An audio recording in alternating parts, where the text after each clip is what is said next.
பார்த்தீங்கன்னா நம்ம அபரசன இருக்கோம். பரவாயில்ல, ஃபுல் டிராஃபிக்கு. 2 மணி நேரமாக நவுத்திட்டு வந்தோம். என்னன்னு பார்த்தீங்கன்னா இப்போ அங்கே பார்த்தா டிராஃபிக் ஆகி இப்போ ஒரு மணி நேரம் கழிச்சு வெளியே வந்தோம். மறுபடியும் இங்கெங்கே டிராஃபிக் ஆகி நிற்கிது. என்ன பிரச்சனைன்னு தெரியல. அப்படி போயிட்டுருக்கோம். ஆனால் நம்ம 7 மணி நேரம் வண்டி போயிட்டுருக்கு.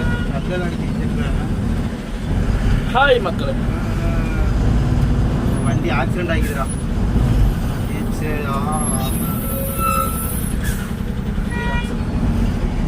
பாரு, இவதான் பூச்சணி குமார்.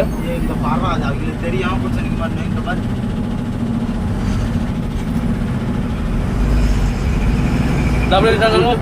கூட வாய்ப்பு இல்லை. ஹாய் ஃப்ரெண்ட்ஸ்,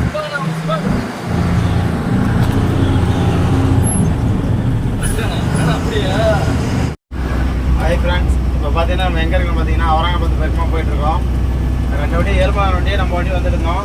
அவங்க அவரங்காபாத்தில் ஒரு டெலிவரி ஏற்கணும். அதனால் அவங்க அவரங்காபாத்துக்கு உள்ளே போயிட்டாங்க. சரி, நம்ம முன்னாடி போயிட்டுருக்கலாம். போயிட்டு ஏதோ பாத்ரூமுக்கு போயிட்டு ஏதோ குளிக்கிற ஹோட்டல் மாதிரி இருந்தால் குளிச்சுட்டு வாங்கி வரட்டும் அப்படின்ட்டு முன்னாடி போயிட்டுருக்கோம். இப்போ பார்த்தீங்கன்னா இன்றைக்கி கொஞ்சம் வெயில் கொஞ்சம் கம்மியாக இருக்குது. நேற்று அளவுக்கு குஜராத்தில் எடுத்து வாங்கின மாதிரி கிடையாது. நேற்று ஃப்ரெண்டுக்கு டிராஃபிக்கெல்லாம் நூல் ஆகி பூந்து வந்தோம். நைட்டு வந்துட்டு பெல்ட் ஒரு 2 3 வாங்கிட்டு வந்துடும். ஏன்னா பேப்பர் ரோல் வச்சது வெளியே ஒட்டிக்கிட்டு வந்துருச்சு. அது இல்லாமல் நம்மளுக்கு தார் பை கட்டினது உங்களுக்கு காமிக்கிறது சொன்னால் காமிக்கவே இல்லை. என்னன்னா தார் பை உள் கயிறு வெளிக்கயிறுன்னு போட்டு கயிறு ஃபுல்லாக தீர்ந்தே போச்சு. கடைசியில் ஒரே ஒரு எக்ஸு போட்டு ஒரு பெல்ட் போட்டிருக்கோம். அப்புறம் நைட்டு பெல்ட் வாங்கிட்டு வந்து உள்ள ஃப்ரெண்டு இந்த ரோலுக்கு உள்ளே ஒன்று போட்டிருக்கோம், மேலே ஒன்று போட்டிருக்கோம். மொத்தம் 3 பெல்ட் வாங்கிட்டு வந்தோம். ஒவ்வொரு இடத்துல ஒரு மாதிரி பெல்ட் ரேட் இருக்கும். நைட் ஆனால் நான் 350 ரூபா அப்படிங்கிற மாதிரி நான் பெல்ட் வாங்கினேன். ஒரு பெல்ட் 350 ரூபா அப்படிங்கிற மாதிரி ரேட்டுக்கு. சோன்காட்டில் மட்டும்தான். மீது அந்தாலாம் போனீங்கன்னா குஜராத் ஹோட்டல் சைட்லாம் போனீங்கன்னா 500 ரூபா ஒரு பெல்ட் வரும். 500 ரூபாயிலேருந்து 600 வரைக்கும் சொல்லுவாங்க. ஆனால் நம்ம சோன்காட்டில் மட்டும்தான் ஒரு 350 ரூபா. அதுவும் 400 ரூபா சொல்லி அப்புறம் 380 வந்து அப்புறம் 350 நான் ஃபைனல் பண்ணி வாங்கினேன். போட்டு வச்சுருக்கோம். இப்போ வேறு நச்சர் ரோல் முட்டி இருந்துச்சுன்னா அதுக்கு போட்டு பெல்ட் போட்டு தான் டைட் பண்ணி வச்சுட்டு போனோம். ஏன்னா பேங்க் இதுக்கு மேலே சோல்டிங் ரோடு இல்லை, ஒன்றும் பிரச்சனை இல்லை, தாராளமாக போயிட்டே இருக்கலாம். சோல்டிங் ரோட மட்டும்தான் நம்ம சரிஞ்சு போயிடும். அப்படி இப்படிங்க கொஞ்சம் பயந்துக்கிட்டே போனோம். அதுக்கு சேஃப்டிக்கு இன்னொரு பெல்ட் வச்சுருக்கேன். சரி பார்த்துக்கலாம் அப்படின்னா. அது இல்லாமல் எதுக்கு 7 மணி நேரம் கூட வர கொஞ்சம் வெயிட் பண்ணி போகிறோம் அப்படின்னா நான் முன்னாடியே போயிட்டே இருந்திருப்பேன்.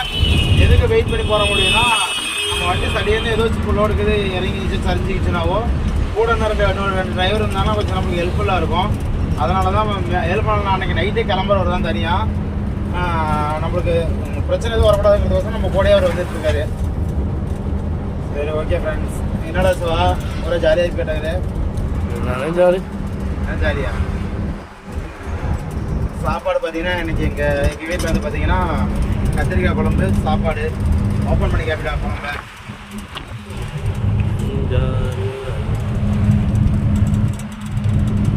சிவாவோட கை பக்குவோம், தூக்கத்துலேருந்து கை நக்குவோம்.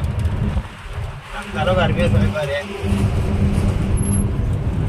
என் காலு எல்லா தூரம் போடுவார். டீ தோலை தவிர மீது எல்லா தூரம் போட்டுருவார் சமையலுக்கு. சரி, ஓகே ஃப்ரெண்ட்ஸ், பார்க்கலாம். ஹாய் ஃப்ரெண்ட்ஸ், பாருங்க ஹைட் எவ்வளோ ஹைட் இருக்குதுன்னு. இங்கே பாருங்கள் முன்னாடி ஒரு பெல்ட் போட்டிருக்கேன். எதனாலாம் அந்த பக்கம் ரோல் வெளியே வந்துருச்சு. அதனால் இங்கே பாருங்கள் மொத்தமாக உள்ளேயே அதேமாதிரி கவர் வரைஞ்சிருக்கிறோம், வெளியிலே அதேமாதிரி ஃபுல் அண்ட் ஃபுல் கவர் ஃபுல்லாகவே வரைஞ்சதுனால கவர் பத்தலை. இது வரைக்கும் தான் வச்சு பின்னாடி எக்ஸை மட்டும் போட்டுருப்பேன். ஒரு எக்ஸை போட்டுவிட்டு பெல்ட் ஒன்று போட்டுவிட்டுறேன். எதுவும் இந்த மட்டும் பைபாஸுங்கன்னா ஒன்றும் பிரச்சனை இல்லை, போயிடலாம். ஆனால் இந்த ரோல் மட்டும் நம்ம ஏற்றிட்டு போகிறதுல பார்த்திங்கன்னா ஏதாச்சும் வந்துருச்சுன்னா இதுதான் பிரச்சனை. அதனால தான் உள்ளே இங்கே 2 பெல்ட் போட்டிருக்கேன். உள்ளேயும் இங்கே ஒரு பெல்ட் போட்டிருக்குங்க பாருங்கள், தெரியுதுங்களா? பெல்ட்டுங்க கொக்கி மாட்டிருக்கு பாருங்கள், இங்கே போட்டிருக்குதா போட்டுருது. அது இல்லாமல் இங்கே பாருங்கள் இந்த இடம் தான் வெளியே வந்துருச்சு. அதனால் இங்கே ஒரு பெல்ட் போட்டுருக்கேன்.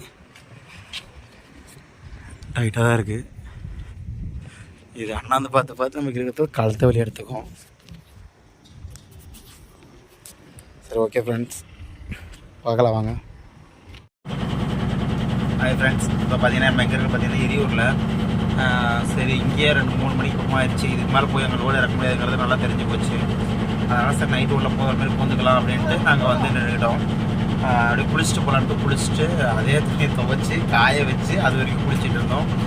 அப்படியே குளிச்சுட்டு அப்படியே காய வச்சுட்டு அப்படி நம்ம அழுகி குளிச்சு தலையை துவட்டிட்டு இருக்கிறான். நம்ம ஏறுமானோம் எந்த மாதிரியே குளிச்சுட்டு அதே போட்டுக்கிட்டாரு. அவன் வேறு எதை துவைச்சி அவன் கிஷோர் அவன் ஏழுமலை வண்டியில் ஓடிட்டுருக்கான் பாருங்கள், தெரியுதுங்களா? அவன் பாருங்கள் அவனை குளிச்சுட்டு சந்தனம் போட்டு வச்சிட்ருக்கான். சரி ஃப்ரெண்ட்ஸ், நாமளும் அப்படியே குளிச்சு முடிச்சாச்சு. அப்படியே கிளம்பி போயிட்டு ஒரு 7 மணிக்குள்ளே போனோமா, ஒரு 10 மணிக்குள்ளே விடுவாங்க. விட்டுட்டு போய் இடத்துல போய் போட்டு படுத்துடலாம். காலையில் பார்த்தீங்கன்னா ஃபஸ்ட்டு வண்டியை விட்டு இறக்குற மாதிரி பிளான் பண்ணி போகலாம்.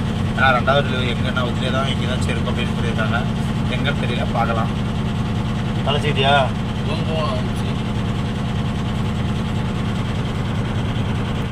ஹாய் ஃப்ரெண்ட்ஸ், இப்போ பார்த்தீங்கன்னா நம்ம பெங்களூருக்கு உள்ள வந்துட்டோம். இப்போ பார்த்தீங்கன்னா நோ என்ட்ரிங்கிறனால நம்ம எல்லாம் வந்து வெயிட் பண்ணிகிட்ருக்கோம் வரிசையாக.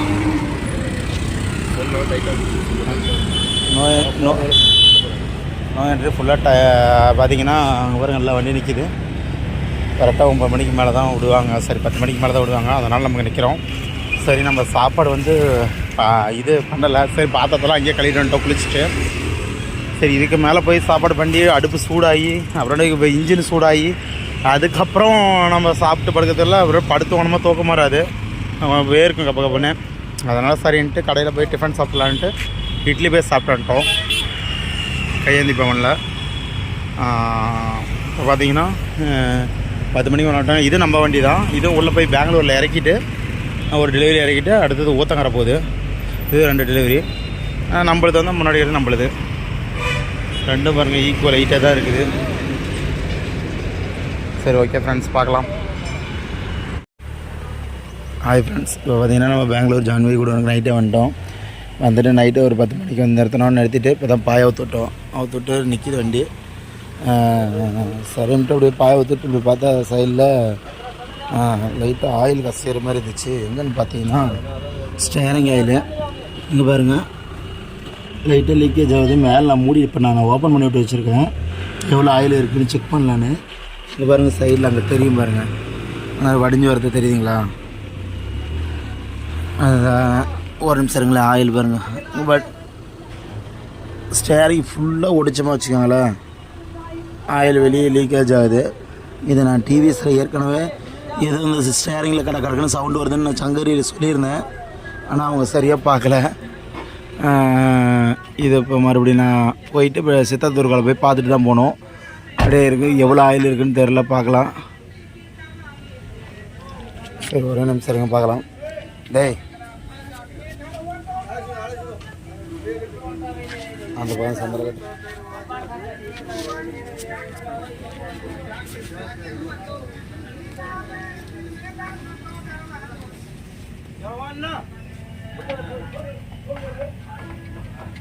ஸ்டேரிங் ஆயில் தான்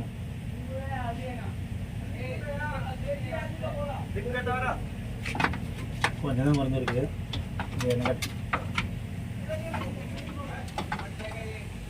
ஆயில் இருக்குது, கொஞ்சம் தான் குறைஞ்சிருக்கு.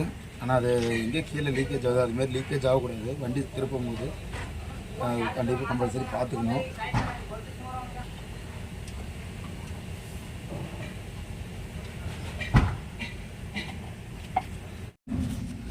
வண்டி ஸ்டார்ட் பண்ணி திருப்ப சொல்லியிருக்கேன். ஆயிலுக்கு இது லீக்கேஜ் ஆகுதுன்னு பார்க்கலாம், செக் பண்ணலான்னு. தொடச்சி விட்ருலாம்.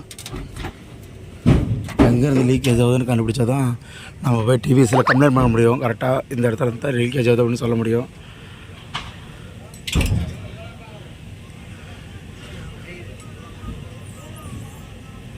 சுற்றி தொடச்சி விட்டோம்.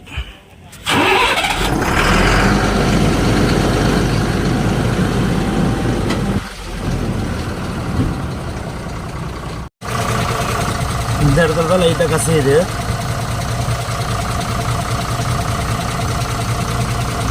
ஆயில் பார்த்தீங்கன்னா இந்த இடத்துல தெரியுது பாருங்க, இந்த இடத்துல இருக்குது. அதுக்கு கீழே சென்டருக்கு கீழே தான் வரக்கூடாது. அது இடத்துக்கு ஒரு பிரச்சனை இல்லை. தெரியுது பாருங்க, ஆயில் தெரியுதுங்களா? கருப்பாக அந்த இடத்துல மட்டும் நீங்கள் பிரச்சனை இல்லை. இது போய் எதுக்கும் இப்போ பார்த்தீங்கன்னா அது போய் நம்ம அந்த ஆயில் கசையத்தில் போய் டிவிஸை போய் பார்த்துட்டு போகணும். அதேமாதிரி சென்சார் லைட் ஒன்று எரியுது. இந்த ஏடு ப்ளஸ் மறுபடியும் காட்டுது.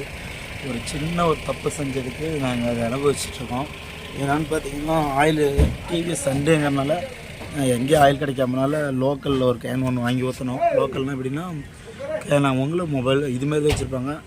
டிவிஎஸ் இல்லாமல் ஒரே ஒரு கேன் ஒன்று வாங்கி ஊற்றுறதுக்கு அதை வாங்கி ஊற்றி டிவிஎஸ் ஆயிலே தான் வாங்கி ஊற்றணும் 2வது கேனு. ஆனால் அந்த கம்ப்ளைண்ட் அதிலேருந்து முடியவே இல்லை. போய் சங்கிலில் போய் விட்டு ரெடி பண்ணிட்டு வந்தோம். இப்போ மேலே போகிற வரைக்கும் கரெக்டாக இருந்தது. மேலே போகும்போது கரெக்டாக பக்கமாக ராஜ்கோட் பக்கமாக போகும்போது எரிய ஆரம்பிச்சிருச்சு. மறுபடியும் எரிய ஆரம்பிக்குது. அது எரிய ஆரம்பிச்சிருச்சுனாவே அப்படியே பார்த்திங்கன்னா வண்டி பிக்கப் மதமாக போக ஆரம்பிச்சிருது. மைலேஜும் குறைஞ்சிருது. முதல்ல 4.1 இப்படி மைலேஜ் கொடுத்துருந்தேன். இப்போ பார்த்திங்கன்னா 3.6 இப்படி தான் வருது. அதனால் பார்த்திங்கன்னா ஒரு 2-3 ட்ரிப்பு டீசல் மட்டும் ஒரு 5,000-20,000 சேர்த்து பிடிச்சிருக்கு. வழக்கமாக பிடிக்கிறத விட அதிகமாக பிடிச்சிருக்கு. தயவு செஞ்சு டிரைவர் நண்பர்கள் யாரும் மேக்ஸிமம் டிவிஎஸில் வாங்கி ஊற்றுறீங்கன்னா ஒரு 100-200 அதிகமாக இருந்தாலும் பரவாயில்ல, டிவிஎஸே வாங்கி ஊற்றுருங்க. அதுதான் நம்மளுக்கு பெஸ்ட்டு.